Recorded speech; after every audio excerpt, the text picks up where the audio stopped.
Chapter 7. Sow proportionate to the harvest you desire. The size of your seed determines the size of your harvest. The Apostle Paul made this clear. He which soweth sparingly shall reap also sparingly, and he which soweth bountifully shall reap also bountifully. 2 Corinthians 9:6. I will never forget an experience in the Northeast. A large lady moved toward me after the service. I'm believing God to make me a millionaire, and I believe it will happen within 12 months. Here's my seed to make it happen. She thrust something into my hand. I looked at her and said, I am believing God with you. After she walked away, I opened my hand. It was a crumpled dollar bill, a dollar bill. Now, there is nothing wrong with sowing a small seed. Everything must have a beginning point. Jesus commended the woman who gave a small offering because it was all she had. He said that she gave more than anyone else present that day. But Jesus did not say that her small offering was necessarily going to make her a millionaire.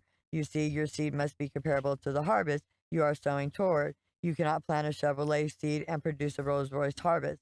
This was what Paul was teaching. If you sow small, you will still reap, but it will not be a large harvest. Millions have not grasped this. They continue to roll up dollar bills, drop them in the offering plate, and hope no one watches. Yet they are writing their prayer requests as if they are expecting Cadillacs, yachts, and $1 million homes. You can begin with a small seed. When God begins to bless that small seed, you must increase the size of the seed if you want the harvest to increase. You must learn to move from glory to glory.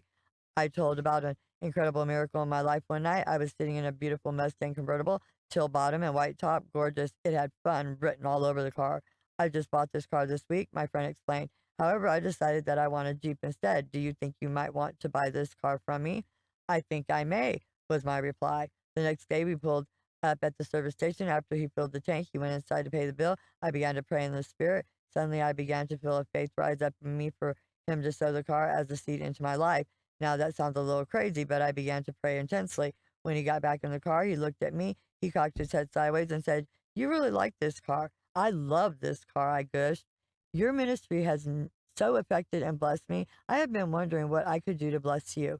He handed me the keys with a smile. The car was mine, free, an incredible gift that will stay in my heart forever. When I was in a crusade later, I shared this story. I told everyone that I was going to pray that the mantle of favor would come upon their life. One day of favor is worth 1,000 days of labor. When God wants to bless you, he puts somebody close to you who cares about your life and needs. A young man approached me after church, a little disgruntled, agitated, frustrated.